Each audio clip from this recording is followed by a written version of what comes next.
est temps maintenant de demander à notre invité de venir sur cette estrade avec nous. Je vous demande d'applaudir très fort Monsieur Joe Dante.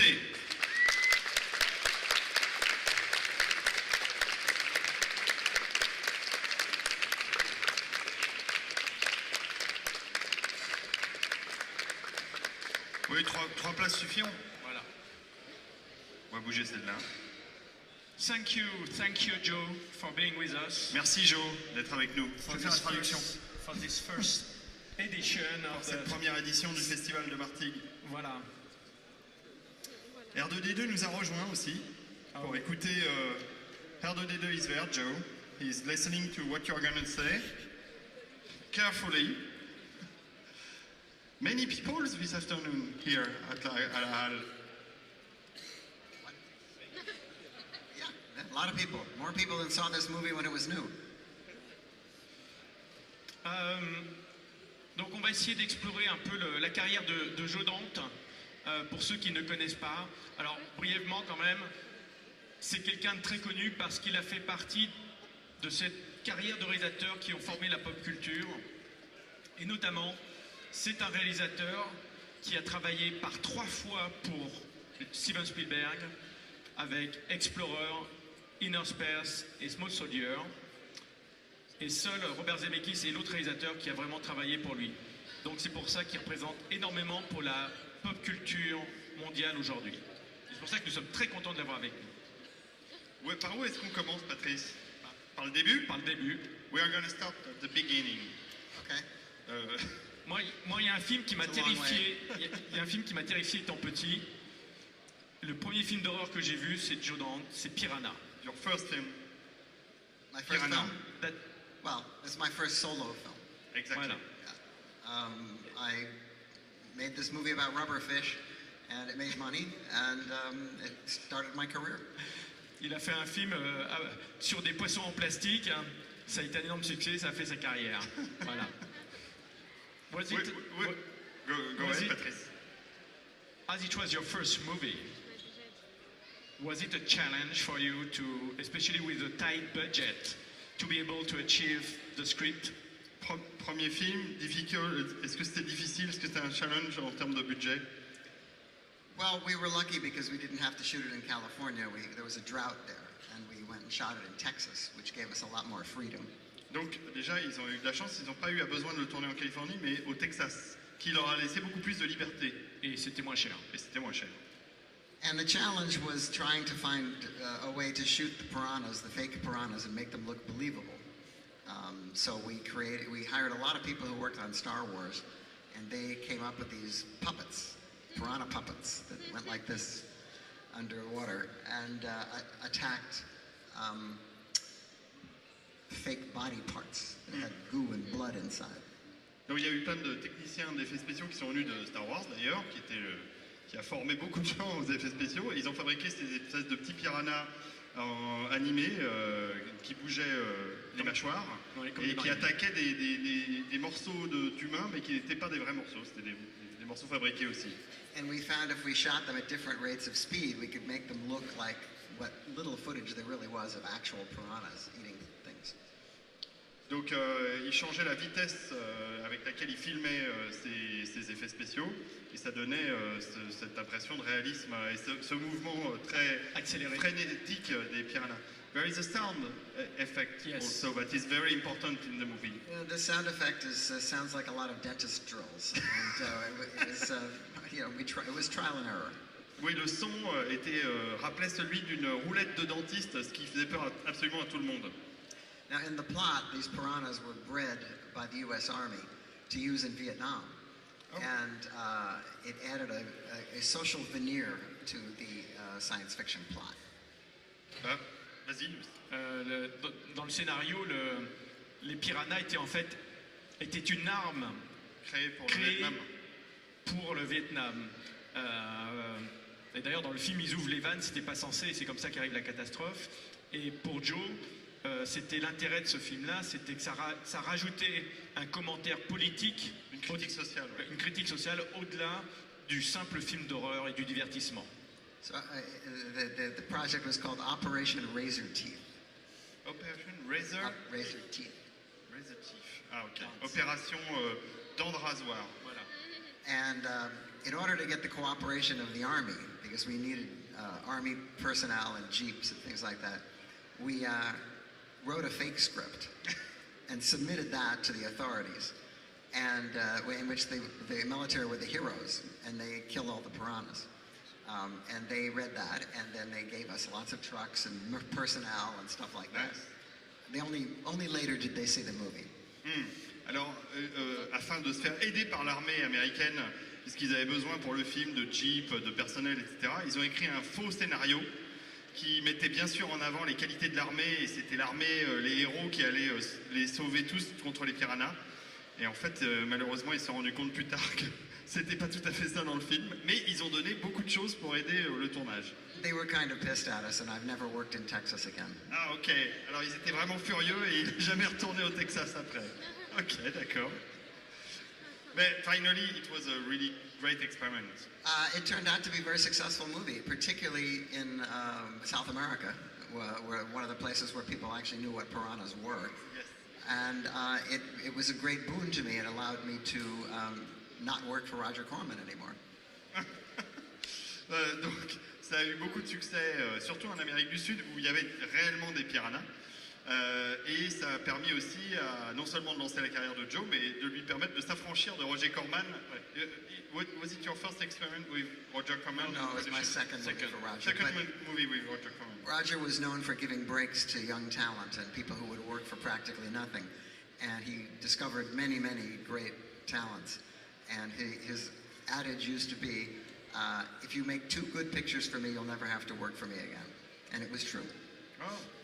Donc Roger Corman est un des producteurs les plus célèbres aux États-Unis qui a découvert énormément de talents, dont Joe Dante et James Cameron et d'autres. Et en fait, l'adage, c'est que si on fait 2 bons films pour Roger Corman, c'est fini, après on ne travaille plus jamais pour lui. Donc les jeunes qui travaillaient avec Roger Corman travaillaient pour quasiment rien et ça leur permettait de débuter leur carrière. Je vais vous raconter ma petite anecdote personnelle, c'est que j'ai vu Piranha étant jeune. Pendant 1 an, je n'ai pas pris de bain, j'étais traumatisé, je prenais que des douches. Voilà, ça veut vous dire que le film était vraiment efficace. That's the James Cameron version. James Cameron made a flying piranha movie, and I think that's one of them there. Piranha 2. Ouais, Piranha 2, quand ils volent. So, let's move on to the next picture. Hurlement. Hurlement. The Howling. The Howling, yes. This was a fun project. The Howling was a movie that I moved on to after Piranha's success got me a lot of offers to do more underwater monster movies. And I had an earache already from working in the Olympic swimming pool in LA, and I didn't want to do any more underwater movies. And so I was very happy when this other picture came along. Oui, après Piranha, évidemment, on lui a proposé de faire énormément de films qui se passaient sous l'eau. Et ça ne le tentait pas trop, même la piscine... La piscine olympique, il avait un problème à l'oreille interne, Ah oui. donc il voulait plus aller absolument sous l'eau. Et c'est pour ça quand il a eu le scénario de The Howling, il a sauté dessus. I was working on a movie called Jaws 3 People Zero, which was supposed to be the next Jaws movie. But there was a lot of internal dissension, and it looked like the movie was going to fall apart. And a friend of mine was working on another movie called The Howling, where they were firing the director. And he said, do you want to come and do a werewolf movie? And of course, how could I resist doing a werewolf movie? Oh, I can understand. Donc, il travaillait sur Jaws 3. Jaws 3, Public Zero. Public Zero, Voilà. ok. People Ça Zero. devait être le 3e Dent de la Mer, voilà. Et en fait, C'est une comédie, un en de fait. ses amis travaillait sur The Howling en tant que réalisateur et il s'était fait virer. Et donc, c'est là qu'on lui a proposé le travail à sa place. Et qu'évidemment, il ne pouvait pas résister à l'idée de faire un film sur les loups-garous. Joe sentait que le 3e Dent de la Mer, avec un ton comédie, C'était peut-être pas la bonne idée. et que Hurlement était quand même un meilleur choix. Voilà. Ouais, il a bien fait. So the problem with The Howling was that when I finally got over there and read the script, it was really bad. And I called in my friend John Sayles, who had performed a similar duty for me on Piranha, which was another script that was bad. And he came in and saved it. And he came in and pretty much saved The Howling as well. Excellent. Donc, le script sur lequel il travaillait pour The Howling, pour Hurlement, était pas bon à la base, et donc il a appelé son ami John Swell. John Swell, avec lequel il avait déjà travaillé sur Piranha, pour réécrire le scénario et en faire un bien meilleur scénario qu'il a réalisé par la suite. Was it a fun memory of shooting Howling? Oh, I really enjoyed shooting The Howling. The thing about The Howling that's memorable is, besides the state-of-the-art special effects, which were kind of groundbreaking for the time, was that it was the first postmodern werewolf movie where the characters already knew the same things that the audience knew. They had already seen werewolf movies. They knew what werewolves were, and they didn't have to go to the doctor and have the doctor explain to them what a werewolf is. They were just as smart as the audience, and that was new. Oui, donc l'intérêt de The Howling, c'est que les gens savaient ce qu'étaient les loups-garous. Il y a aussi les effets spéciaux, disait Joe, qui étaient extrêmement développés pour l'époque. C'était le premier film avec vraiment des transformations incroyables, fait par Rick Baker. Et surtout, le fait qu'on n'avait plus besoin d'expliquer au public ce qu'était un loup-garou, les gens savaient déjà, et donc ça a permis d'avoir une histoire plus dynamique et un scénario plus percutant. John Landis movie was after. Yes. Well, John Landis made a movie also at the same time called American Werewolf. And but he hadn't made his movie yet. We made ours first. And when John found out that we were making our picture and had hired Rick Baker to do our special effects, somehow he immediately found the money for his movie. So that went into production, and Rick Baker went to his movie, and Rob Bottin, who had worked on Piranha, was moved up to head of the makeup department. L'histoire, c'est qu'effectivement, bon, ils étaient amis. John Landis, que vous connaissez pour les Blues Brothers, c'est ce genre de film. Lui aussi avait son scénario du Loup-garou de Londres en préparation. Et quand il a appris que Rick Baker travaillait sur Le Mans, étonnamment, tout de suite, il a trouvé le financement pour monter le Loup-garou de Londres. Et lui, il a appelé l'autre grand magicien des effets spéciaux de maquillage, qui était Rob Bottin, qui avait fait justement Piranha, et qui a fait effectivement l'autre grand film de loup-garou, qui est le Loup-garou de Londres, où aussi là on a découvert des transformations pour la première fois incroyables. So at the time, werewolf movies were considered a little corny, and some previous pictures that had come out the previous couple of years had not done well. So we decided not to position it as a werewolf movie at all, but to make it look like a slasher movie, which were very popular at the time. And the first half hour of the movie, there's absolutely no supernatural stuff at all. Oui, c'était un des éléments du scénario de l'époque, c'est que toute la première partie du film ne ressemble pas à un film fantastique, mais est plutôt inspiré des films des slasher movies qui étaient très populaires à l'époque. Et donc pendant une demi-heure, il n'y a pas du tout d'éléments fantastiques, les loups-garous n'arrivent qu'après, mais ça fonctionnait très bien. Voilà, c'était une stratégie marketing justement avec l'affiche, ne pas rentrer en concurrence avec le film de John Landis et de positionner un peu différemment. Et c'est ce qui finalement a fait la surprise du public quand ils sont allés voir le film.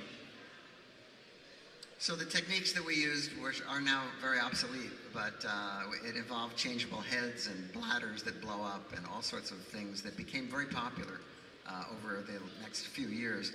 But then as technology advanced, those kind of things sort of faded away, and now almost all the transformation scenes in movies are done with CGI. Malheureusement. Oui, donc à l'époque, évidemment, on utilise des maquillages, des effets mécaniques et des statues, enfin plein de choses en latex pour faire tous ces effets spéciaux de transformation. Aujourd'hui, évidemment, avec le temps, c'est l'ordinateur qui a pris le contrôle de ce genre d'effets spéciaux et toutes les transformations sont faites en informatique, en CGI.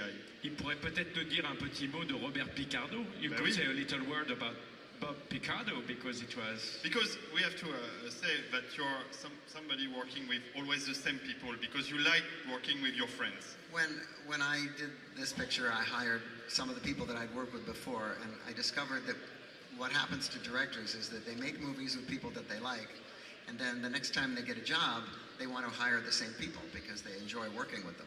And so through the years, not just me, but many directors have used the same actors over and over and over, and you develop a rapport with them that you don't even hardly have to direct them at all because they know you so well. And Bob Picardo, who was the guy in the werewolf the suit, was the only actor who would sit still for the tons of makeup that he had to endure. Donc, en effet, Joe Dante travaille très souvent avec les mêmes techniciens et les mêmes acteurs parce qu'ils se créent une relation qui lui permet, au fur et à mesure des films, de plus avoir besoin de les diriger vraiment, parce qu'ils savent exactement ce qu'ils attendent de lui.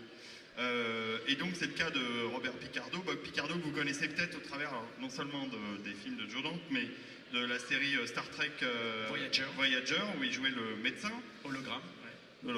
Il joue dans Stargate, il a joué dans beaucoup de séries télé, on l'aime beaucoup pour ça, et donc à l'époque, c'était l'homme sous le maquillage.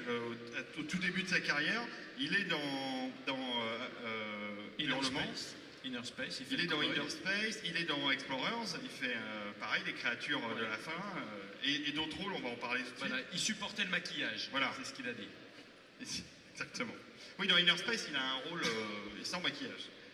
So this movie was successful enough to get me noticed by Steven Spielberg, who invited me to do an episode of the Twilight Zone movie that was being done. And there was an accident during the beginning of the shooting, and I thought the movie would be canceled, but they went ahead with it. However, because the studio was a little nervous about the accident, they left me alone completely, and George Miller also, who did another episode, we both were working together, and we thought that this was the greatest job in the world. We were at a big studio. Everybody left us alone. We had all these people at our beck and call, and we thought, this making movies for studios is great. However, we discovered on our next pictures that this was an anomaly, and this is not the way studios work. Donc, après Hurlement, le succès du film lui a permis d'être remarqué par Steven Spielberg. Et donc, il a été engagé pour faire un des épisodes du film La Quatrième Dimension, qui sont sortis Twilight Zone The Movie au début des années 80. Donc, plusieurs réalisateurs qui ont travaillé, John Landis, Steven Spielberg, Joe Dante et George Miller, le réalisateur de Mad Max. Il se trouve que John Landis, au début du tournage, a eu un très grave accident sur son tournage. Il y a eu un mort, un enfant qui a été tué. C'est un épisode qui se passe au Vietnam avec un hélicoptère qui s'est écrasé réellement. Et donc, le studio a été extrêmement nerveux à propos du tournage de ce film, ce qui fait que Joe et George Miller, qui tournaient après John Landis, ont été totalement libres de tourner comme ils voulaient. C'était un tournage de rêve puisqu'ils avaient l'argent d'un énorme studio, mais sans les contraintes du studio. Et ils se sont dit, c'est cool de travailler pour un gros studio, ça va être chouette la vie, mais ils ont déchanté dès le film suivant. Ça a été nettement plus compliqué. So the next movie was Explorer with Paramount Pictures. If you leave out Gremlins, yes. Oh yes, Gremlins, sorry. That's okay. We It's don't okay know. to leave out. We don't know this movie. I've sorry. talked about this movie so much, you know everything there is to know already about it. But Gremlins was important. Yes. It was very popular, and I got an immediate offer from Paramount Pictures to do this movie Explorers, which they saw as another E.T., which it was actually the opposite of E.T. Exactement. Donc, après, il a fait Gremlins. J'allais un peu vite en besogne puisque je vais parler d'Explorers, mais c'est un peu mon film préféré de Joe Dante. Donc, comme on va le passer ce soir, je vous invite. J'espère que vous nous retrouverez ce soir à la masterclass. Gremlins, ça a été l'immense succès qu'on connaît. Beaucoup de choses ont été dites sur ce film. D'ailleurs, Joe en a dit énormément. Je crois qu'il en a un peu ras-le-bol de parler de Gremlins. Et tout de suite, il a eu une proposition de Paramount pour faire Explorers, qui devait être une sorte de nouvelle E.T. On cherchait à surfer sur le succès de E.T., chose qui n'est absolument pas Explorers, c'est même carrément l'inverse. Et how does that movie was? You explained to me a few days ago that Explorers was something very difficult to finish because of the change at Paramount Pictures. Well, we didn't actually get to finish it at all, but the reason I took Explorers was that I was really exhausted from doing Gremlins, which was a very difficult movie to do because we were inventing the technology. And I thought, here's a script about 3 kids who build a spaceship and fly in outer space and meet aliens. And I thought, that's got to be a lot easier to do than this puppet movie that I just finished. Turned out it wasn't the case. Donc, quand Joe est arrivé sur le tournage d'Explorers, il était vraiment très très fatigué. Ça avait été très difficile de tourner Gremlins, un film avec des marionnettes Alors, on en dira peut-être un mot après, mais c'est vrai qu'il y avait tellement d'effets mécaniques hein, et tellement de marionnettes à gérer que c'était un enfer pour le tournage. Et donc, il s'est dit que cette histoire de ces trois jeunes, de ces trois enfants qui vont construire un vaisseau spatial pour aller rencontrer des aliens, ça va être nettement plus simple. Ça n'a pas été le cas. So the problem with Explorers was that it really had no third act. In the script, the kids do meet aliens, but they play baseball with them and go home. And I didn't think that was very satisfying or interesting. And I wanted to have more time to work on the script, but the studio insisted on putting the movie out as quickly as possible. Oui, donc à la base, le scénario, l'intérêt du scénario, c'est que les gamins construisent un vaisseau spatial sous la direction des aliens, téléguidés un peu, et ils se retrouvent dans l'espace, rencontrent les aliens et ils jouent au baseball et puis ils reviennent sur Terre. Donc ils trouvaient que c'était amusant de travailler sur ce script. Malheureusement, Paramount était très pressé de sortir le film et ils ont poussé Joe à l'écrire vite, le réaliser le plus rapidement possible pour qu'il puisse sortir pour les fameuses sorties de l'été, c'est 1985, 85, Summer 85, et donc ça n'a pas facilité la réalisation du film. So, you know, with a movie with children and special effects, children can't work very long hours, so it's a longer schedule. A lot of night scenes, which you tend to not want to shoot at night. You have to build something and shoot it in the studio. It was a complicated, expensive movie, and it was more expensive than it needed to be because they were rushing it through. The first day on the spaceship set, the kids put their foot on the spaceship and it sunk into the cement because it wasn't dry yet. Donc la difficulté quand on tourne avec des enfants, c'est qu'on est limité au nombre d'heures avec lesquelles on peut tourner avec eux, et en plus avec des effets spéciaux, ça complique encore plus les choses, d'autant qu'il y a énormément de scènes de nuit dans Explorers, ce qui oblige le studio à faire des décors, de l'éclairage, et donc ça a augmenté la note du film très rapidement, qui a commencé à coûter très très cher, et quand les enfants sont arrivés sur le vaisseau Alien, la première fois, les décors n'étaient même pas finis n'étaient même pas secs, ils étaient encore humides de peinture et quand ils ont posé le pied, c'était tout collant. Donc c'était pas simple a priori comme tournage. Alors j'aurais bien... go ahead. J'aurais plein d'autres questions sur Explorer. Oui, on va peut-être pas trop parler d'Explorer. We are not going to talk too much about Explorers because we are going to say that again tonight. Oh, okay. And, you really don't want to talk about Gremlins? About what? about Gremlins. No, I would. Again? No. Let's move skip to to the Inner next Space. one. Let's move to Inner Space. To a movie. No, Inner Space was 1987. Seven. I love this movie. Yes, and me too. Because it's Inner Space, parce que c'est Inner Space, je voudrais qu'il nous parle de Jerry Goldsmith à la musique, parce que si vous connaissez le film, au début, le film commence dans un verre, et à ce moment-là... Non, attends, tu vas trop vite. L'ouverture du film est assez incroyable. Nous, avec Patrice, on a eu la chance de le voir il y a donc à l'époque, en 87, il y a 30 ans, dans un cinéma qui malheureusement n'existe plus sous la forme dans laquelle on l'a connu à l'époque, qui s'appelle Forum Horizon. Forum Horizon à Paris, c'est un cinéma qui a été construit aux Halles, et c'est un des seuls cinémas au monde qui a été designé par les équipes de Lucasfilm, les équipes du THX, au niveau de sa forme et au niveau de l'auditorium qu'il était, afin d'avoir un son extraordinaire. C'est vrai que ce cinéma possédait un son THX totalement incroyable. Et le début d'Inner Space, on est dans une ambiance un peu kaléidoscopique, on ne sait pas trop ce que c'est des couleurs et des formes un peu cristallines qui apparaissent. Et il y a cette musique de Jerry Goldsmith, on the opening of Inner Space, that it's just amazing music, avec des basses très très puissantes. Et on s'est pris ça en pleine tête avec Patrice, c'est un de nos meilleurs souvenirs de projection de cinéma. C'est un film où il y a une puissance musicale absolument incroyable. Et en fait, il s'avère qu'au fur et à mesure que, comme l'histoire se passe dans l'infiniment petit, puisqu'on est dans le corps humain, il y a un voyage dans le corps humain, tout le début du film, ce sont des cristaux de glace, et il y a une espèce de dézoom réalisé par les gens d'ILM, par les effets spéciaux d'ILM, et on découvre que ce sont des cubes de glace dans un verre et qu'on y verse du whisky. Donc c'est une ouverture assez géniale.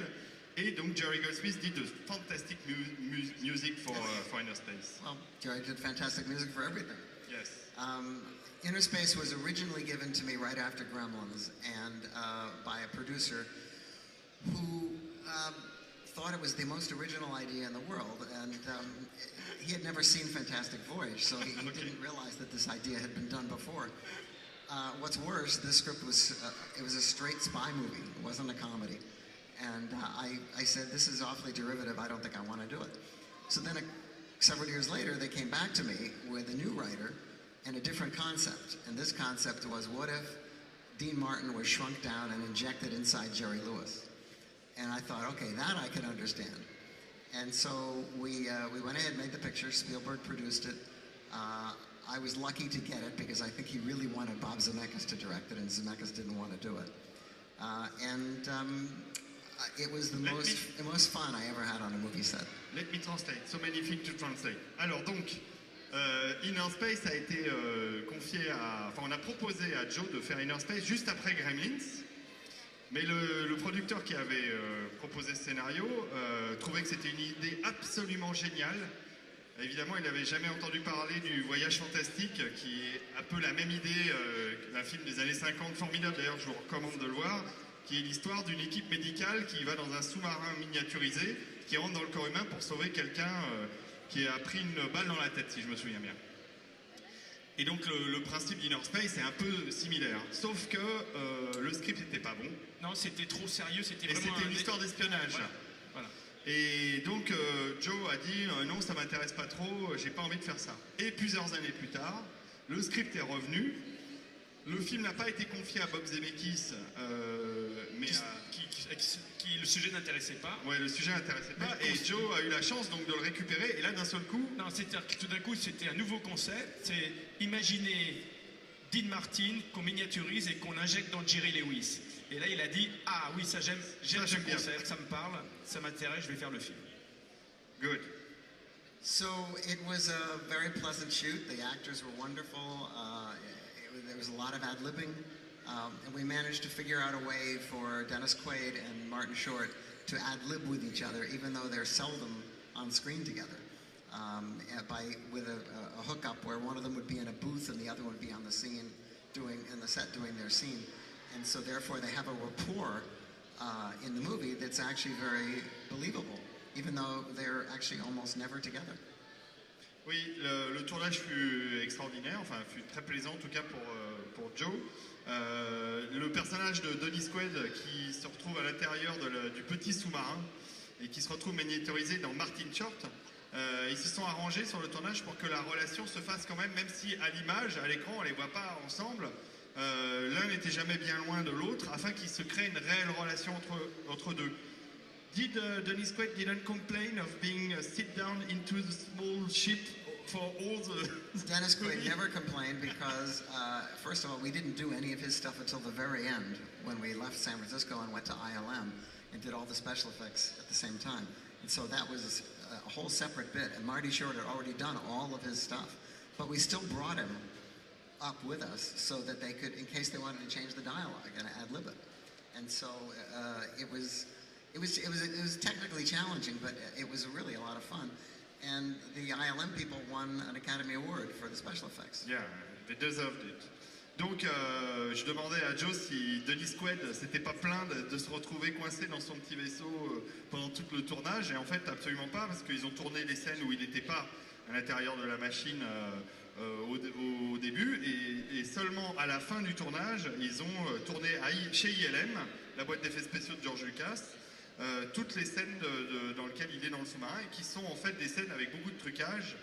Et donc Martin Short n'était jamais bien loin, justement pour pouvoir faire les dialogues en direct et pouvoir donner la réplique. Donner la réplique, ouais, et faire évoluer le script. Et pas que ça soit filmé séparément et juste un effet de montage. Ils étaient là pour avoir constamment un rapport. Si vous n'avez pas vu Inner Space, c'est un film absolument remarquable. C'est pour moi un très très grand film d'action et de science-fiction. Et je crois qu'on le projette demain matin au Théâtre des Salins. Enfin, voilà. Demain au Théâtre des Salins. It's going to be at the theater tomorrow morning, Inner Space. So anyway, we finished the movie. Everybody was happy with it. We went to a preview. The preview was fantastic. The studio was thrilled. They were all glad-handing it themselves, even though they had nothing to do with it. And they thought it was such a surefire thing that they didn't have to sell it. And the poster that they came up with, which you can see on the way out, is a giant thumb with a little tiny pod on it. can't tell it's a comedy. You can't tell who's in it.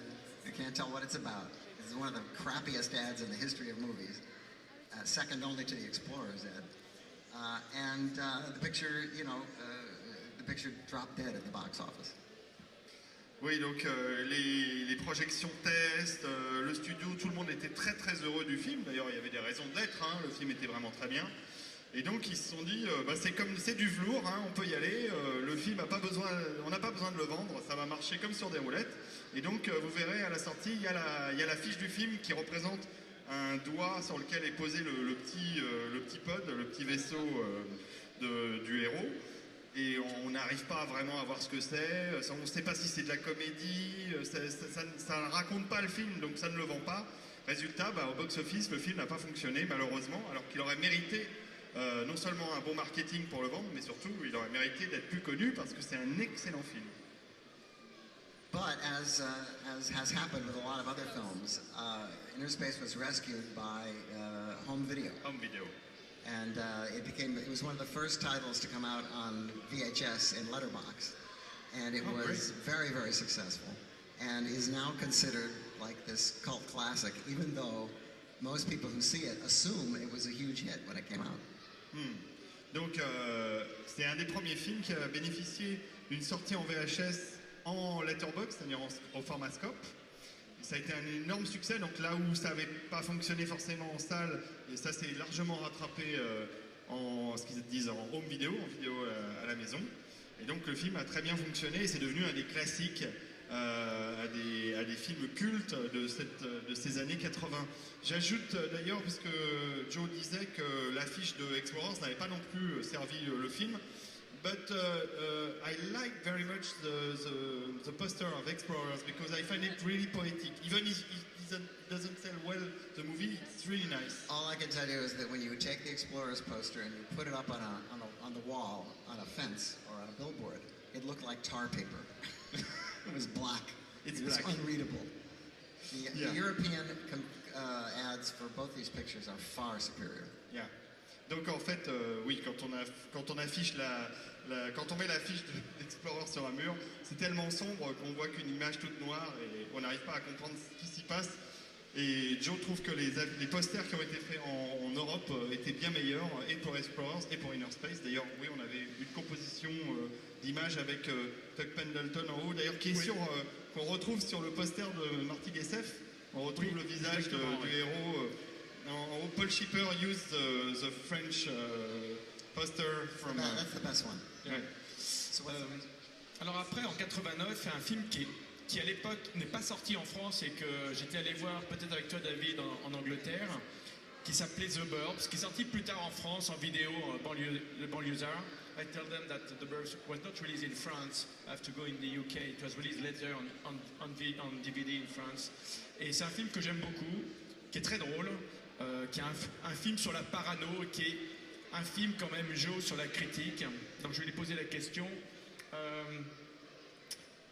The Burbs, I really love this movie because it's funny, and it's a real movie with criticize of the US. And can you tell about everything you put in None this of movie? my movies criticize the U.S. Don't believe. The Burbs was originally offered to me as the title was Bay Window, and they thought that it was a Hitchcock. They thought it was a Rear Window ripoff, and I didn't see it that way. It was darker than that to me, and we managed to convince Tom Hanks to play the first father of his career, and he was very worried about it. He kept asking, "Can we get rid of the kid? Does he have to have a kid?" And eventually he got into the spirit of it, and he had a lot of fun. Le premier titre du film sur le scénario, c'était Bay Window, qui était une sorte de jeu de mots sur le film de Hitchcock, Rare Window. Fenêtre sur cour. Et ils essayaient effectivement, ils avaient réussi à convaincre Tom Hanks de jouer son premier rôle adulte dans un film. De père de famille. De père de famille, puisqu'avant, il avait été connu, il a fait une grande carrière en série américaine pour faire des ados. Après, il est passé à Splash, puis Big. Donc, il avait cette image du gars très jeune, fun. Et tout d'un coup, il a accepté de prendre le risque de faire ce rôle où tout d'un coup il fait le rôle d'un père. Il était inquiet d'ailleurs à l'idée d'avoir des enfants à diriger en tant que père de famille. It's your first movie, not genre movie. It looks like a genre movie, but it's not a genre movie for The Burbs. No, it's a comedy. It's not sci-fi or fun. no, but it's Fantastic. dark and it looks like a horror movie. Yes, it looks like a horror It was movie. the first film for Ron Howard's Imagine Pictures, and the picture was. Once again, I came on a movie that they had gotten rid of another director, and we changed the script around and made it better. But the problem with that picture was that it was shot during a writer's strike. So there was no writer allowed to be on the set, and I like to have the writer on the set. Ce film, ça a été le premier film de la maison de production Imagine, qui est toujours la société de Ron Howard. Ron Howard qui réalise le nouveau Star Wars Solo qui va sortir dans quelques semaines. On est impatient. Et effectivement, ce film-là, comme beaucoup d'autres, il y avait un autre réalisateur qui était accroché, il a été remercié et c'est Joe qu'on a appelé à la rescousse. Et Joe avait un peu retravaillé le scénario, mais néanmoins, quand le tournage a commencé, Joe aime toujours avoir le scénariste ou un scénariste avec lui durant le tournage pour pouvoir être capable peut-être de modifier certaines choses.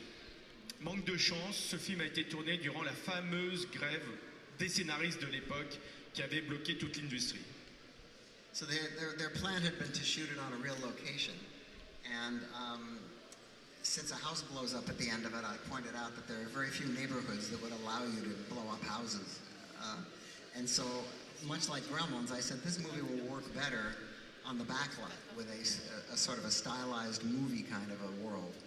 And so we shot it on the Universal backlot that summer. We were the only people at the studio because nothing else was shooting, just us and the raccoons and the deer. And it's mostly shot totally in sequence, so that if the actors wanted to ad-lib, they could change the plot a little. And so we shot it literally from beginning to end and changed a lot of the story as we went on based on the actors' input. Pas mal, ouais. Donc en fait, c'est un film qui à la base devait être tourné dans une vraie banlieue, ça s'appelle les banlieusards en français.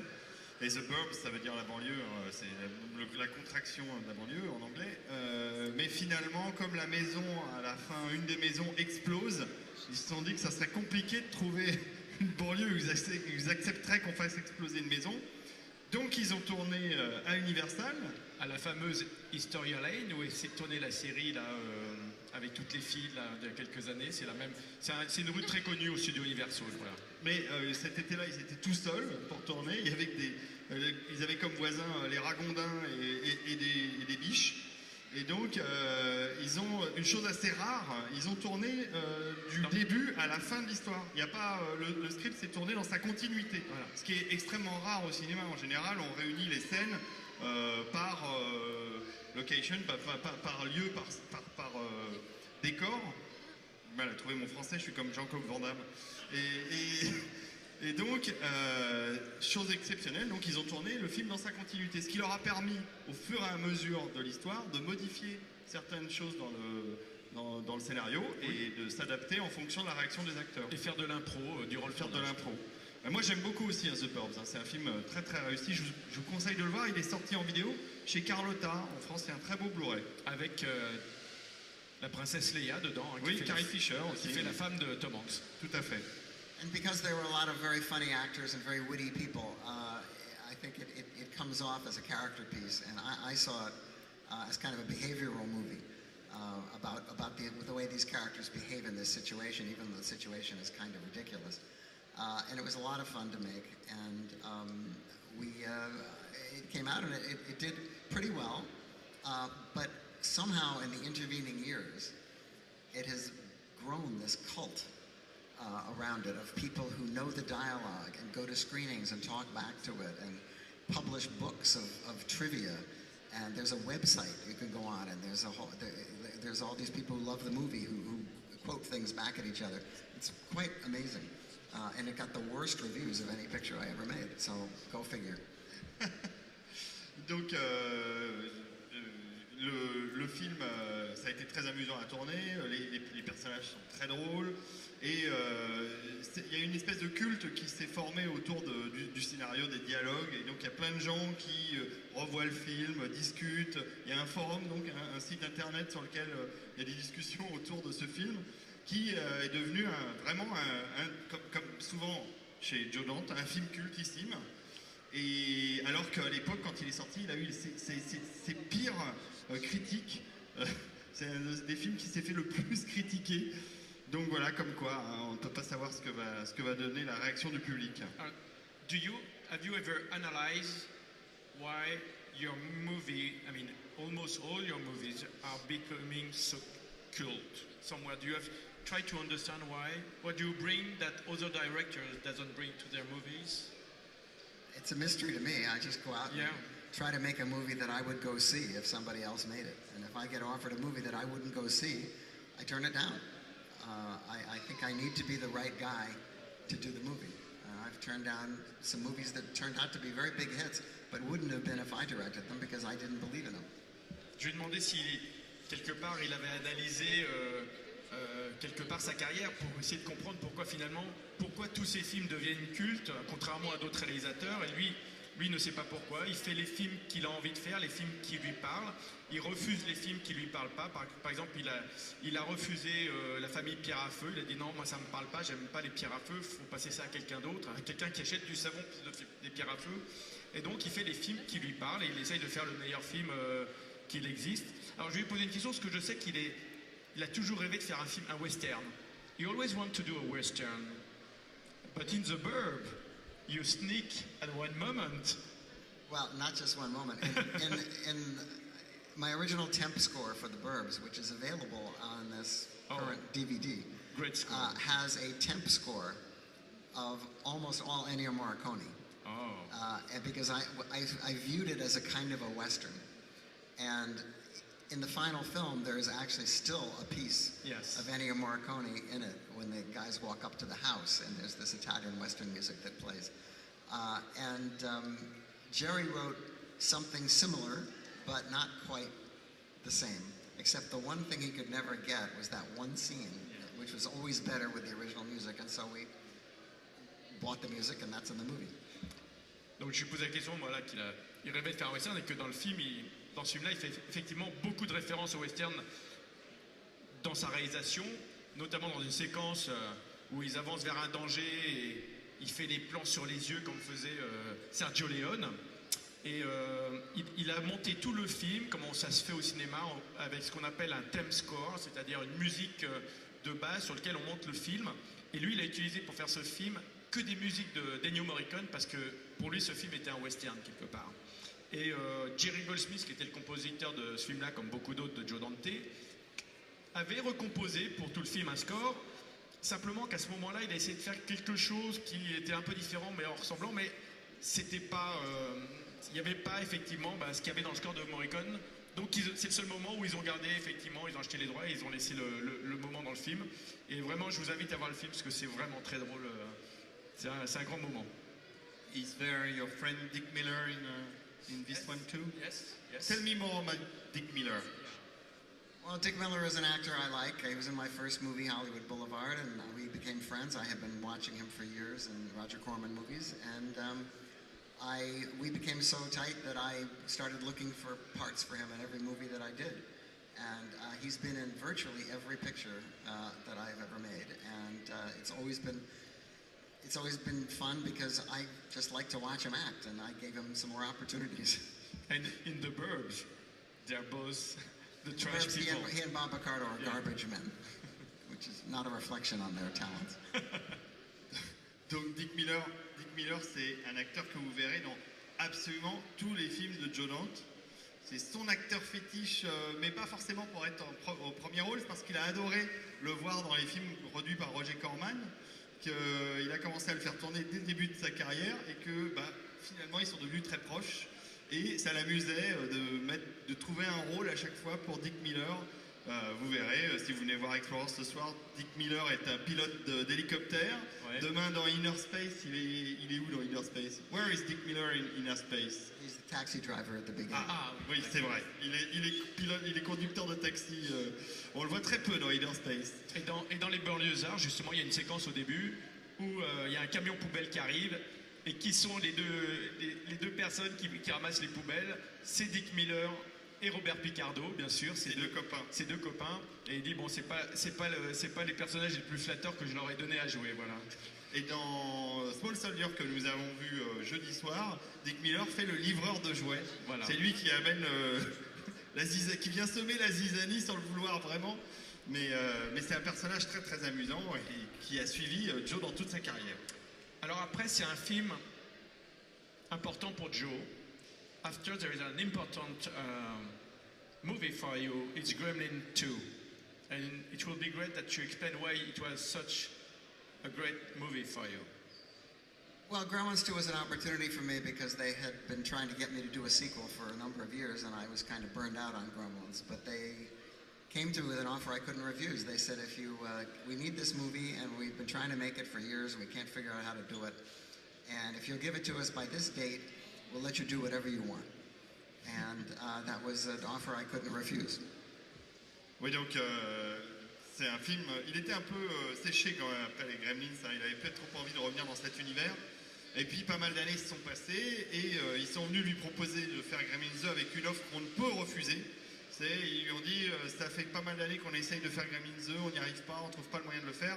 Écoutez, si vous vous engagez à le faire, on vous laisse faire absolument tout ce que vous voulez. Et ça, faut pas le répéter deux fois à un réalisateur, surtout quand c'est une major. Et, avoir la totale liberté de création sur un film comme Gremlins, c'est un privilège et une chance qu'a su saisir Joe Dante. So one of my favorite movies is Hellzapoppin', which is a comedy that breaks the fourth wall and does all sorts of crazy things. And I thought I'd like to make a movie like that out of this because it's not what people would expect. It's not going to be a retread of the first movie. It's going to be something completely different. And so we made a comedy out of it. And we made fun of the first movie. We spoofed all the rules and all the other things about the movie that people remembered. And it was a much more expensive film, and the technology had evolved to a point where we could now have the Gremlins do things that we just could never get them to do in the first movie. En fait, son idée de départ sur le Gremlins 2, il s'est basé sur un film qu'il adorait qui s'appelle Hellzapoppin'. Et c'est un film où tout devient fou, et il s'est dit, voilà, Gremlins 2, ça va être le 1, mais je ne vais pas refaire le 1, c'est ce qu'attend tout le monde. Je vais faire le 1 qui devient complètement dingue. Et c'est ce que c'est, hein, effectivement, tout devient fou dans Gremlins 2. Ça devient même un peu une parodie du premier film. Et il a pu faire beaucoup de choses qu'il n'a pas pu faire dans le premier film, parce que la technologie, au niveau des petites marionnettes, avait beaucoup amélioré. C'était beaucoup amélioré, puis il avait surtout beaucoup plus de budget. So instead of the small town, the first movie, we take the characters into New York City, where our hero works for this giant corporation run by a guy who's a combination of Donald Trump and Ted Turner. The Gremlins, of course, end up in a biological lab, and they get transformed into different kinds of gremlins. And the reason for that was that the original gremlin guy, Chris Wallace, wasn't available, and we wanted Rick Baker. And Rick didn't want to do it unless he could create new gremlins. So that's why we wrote in the Christopher Lee part where he's a genetics researcher and we could have a whole bunch of different kinds of gremlins. Voilà. Donc le deuxième film se passe à New York, dans une espèce d'immense tour dirigé par un mélange entre Donald Trump et Ted Turner, déjà à l'époque. Et qu'est-ce qui se passe après? Et en fait, le Chris Wallace qui faisait les maquillages du premier film n'était pas disponible. Et donc Rick Baker, qui voulait pour faire le film, pour faire les maquillages, a dit moi je veux bien faire le film mais je veux pouvoir faire des nouveaux Gremlins. Et donc ils ont rajouté dans le scénario donc ce personnage de Christopher Lee, du docteur complètement fou, qui va faire des expériences sur les Gremlins, qui vont devenir encore d'autres créatures extraordinaires. Et donc là Rick Baker a pu s'amuser et développer toute cette panoplie de nouveaux personnages qui deviennent comiques finalement dans Gremlins. Voilà. Merci Patrice. And I was about to ask you the question about Christopher Lee. How you like it? Can you tell it your Well, passion for it? you know, Christopher Lee was a wonderful guy. I was really thrilled to work with him, and we became great friends. We had many projects we tried to get off the ground after this movie, and none of them worked. The crew loved him. I mean, on his last day, they all trooped up and had him sign things, and he was really very moved by it. And also, he was perfect for the part. Of course, I first saw him in Curse of Frankenstein, then I saw him in Dracula. But I was a big fan of the Hammer films, and he and Peter Cushing were a great combination. Donc je lui ai posé la question sur effectivement le fait que Christopher Lee soit dans Gremlins 2. Je sais que c'est un acteur qu'il aimait beaucoup. Et il l'avait adoré bien sûr dans The Curse of the Mummy et dans Dracula, parce qu'il aimait tous les films de la Hammer. Donc ça a été un plaisir de l'avoir sur Gremlins 2. Il a essayé de faire d'autres projets avec lui, bien sûr après, mais il n'a jamais réussi. C'est comme ça la vie de réalisateur et de producteur. Mais il a dit, il a été fantastique, c'était quelqu'un de très intelligent, toute l'équipe l'adorait. D'ailleurs, le dernier jour de tournage, tout le monde venait le voir, lui faisait des dédicacés, des photos de Dracula, voilà, et ça a été un plaisir de travailler avec lui. And you made Jerry Goldsmith as an actor in Gremlins 2. Jerry Goldsmith, he played a part. Yeah, Jerry Goldsmith has a cameo in it with his wife. The only time in his career. He's not in Gremlins 1 also. Yeah, that was his wife.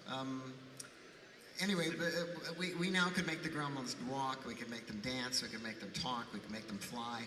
We could make them do all these things. And so it became a technically challenging but very fun movie to make. And the studio was a little wary of it because we made fun of the merchandising, which there's something that's really you're not supposed to do. And then there's another scene where the film seems to break and the gremlins are in the theater and up in the projection booth. And they were very against that. They thought, well, the people will walk out. And I kept saying, no, it's a joke. It's a joke. When they realize they've been fooled, they will laugh. And luckily we went to a preview, and of course the picture worked the way it was supposed to work. And then they were, happy to release it, although they weren't that happy, really, with the movie. Oui, donc le film il a dit tellement de choses, là je suis un peu... Aussi, je suis un peu largué. Bon, il y a une scène qui se passe dans un cinéma. Voilà, et la pellicule brûle. La pellicule brûle, et une fois de plus, les studios ont très peur de ce genre de choses. Ils ont dit, mais les gens vont sortir de la salle, ils vont croire que la bobine a vraiment cassé. Il a dit, mais non, les gens ne sont pas idiots, c'est une blague. Voilà, c'est ce qu'on peut retenir aussi de la carrière de Joe, c'est que ces films ont toujours un côté humoristique, quoi qu'il arrive. Il y a toujours un second degré d'humour, il y a toujours un peu une critique sociale aussi. Toujours. Et c'est ce qui fait la particularité des films de Joe, c'est c'est pas de simples films d'amusement, de fiction ou de thriller, il y a toujours quelque chose pour réfléchir derrière les thèmes qui sont abordés. Alors, on va peut-être pas reparler de Small Soldier parce qu'on non, mais on va devoir... parce que moi, je regarde la montre. Juste un petit mot peut-être, just say a few words before we end, because it's an important movie for you. It's Second Civil War. It hasn't been released in France in theater. It has been released in France only Yes. in DVD. Ça a été... DVD. Alors, le film suivant... Yeah, that's tragical. Yeah. In theater too. Okay. Donc, le film suivant, c'est Second Civil War. Voilà. So I made a bunch of other pictures too, but one that I made around this period was called The Second Civil War, and it was made for HBO in America. And HBO always made film prints because they released their pictures theatrically overseas. And my understanding is that this picture did play in Paris for a week or two, but mostly it's been on DVD. It's a movie it's overtly political, and it's one of those pictures that, like Network, seems to be constantly happening. It was made in 1997, but when you watch the movie, there are so many things that take place in this movie that are taking place right now that it's really kind of eerie. Oui, donc c'est un film qui a été produit par HBO USA à l'époque. Et il se trouve qu'HBO fait toujours des prints 35 mm, fait toujours des tirages films pour l'Europe, pour pouvoir sortir le film en salle. Et donc, Joe pense que le film a été sorti une semaine ou deux en salle en France, à Paris. Bon, il a eu principalement son exploitation en vidéo, une société que je connais bien qui s'appelle Free Dolphin, qu'il a édité à l'époque et qui a rencontré pas mal de succès avec Second Civil War. C'est un des films très intéressants de Joe qu'il faudrait que vous puissiez voir parce que c'est un film dont les thématiques ne vieillissent pas, malheureusement. Quand on revoit ce qui se passe dans Second Civil War de 97, on y retrouve des choses totalement contemporaines et totalement actuelles. It's set in a CNN-like cable network, which is covering a story about a governor in Idaho who's decided to not admit a bunch of refugee children from an atomic war that's happened in India. And he decides that he's going to not let them in, and he's going to maybe secede from the United States. And there are many, many aspects of culture that are touched on in this movie that are still relevant. But what's fascinating now is that the situation in America is such that when you watch this movie, it seems like the Second Civil War is more imminent now than it's been since the 1800s. And this movie somehow captured that, in addition to being a comedy, which is rather odd. And it also has the best cast that I ever worked with. Donc le sujet de Second Civil War, c'est en fait c'est Idaho, the governor of Idaho. Yes. Le gouverneur de l'Idaho qui refuse d'accueillir des réfugiés qui ont fui l'Inde où il y a eu une bombe atomique, une explosion nucléaire. Donc en refusant d'accueillir ces réfugiés, l'Idaho décide de faire sécession et de quitter les États-Unis. Et donc ça entraîne cette situation de seconde guerre civile. Ce qui est intéressant, ce que disait Joe, c'est que d'abord, on a l'impression qu'aujourd'hui, on est nettement plus près de cette situation de risque de sécession d'un État par rapport à cette situation de réfugiés qu'il y a 20 ans, en 97, quand le film a été tourné. Et de plus, c'est une comédie, donc ça regarde ça avec le prisme de l'humour. Et puis, Joe ajoutait, et ça c'est vrai, on va en parler tout de suite, le cast de l'époque, tout le casting du film était absolument extraordinaire. Who played in this Well, movie? it's got James Earl Jones and Bo Bridges and Ron Perlman. James Earl Jones, Dennis Bo Leary, Bridges, Dennis Leary, James Coburn. James Coburn. It's a wonderful cast, and I had a wonderful time making it. And I would suggest that of all the movies of mine that you haven't seen, that's the one that you should try to take a look at because it really is fascinating. Il dit que s'il y a un film que vous n'avez pas vu de sa carrière, si vous devez prendre le temps d'en regarder un, c'est celui-là qu'il fallait regarder. Bon, voilà. On va finir sur cette belle note optimiste. encourageante, optimiste. Thank you very much, Joe, for your time. Merci beaucoup.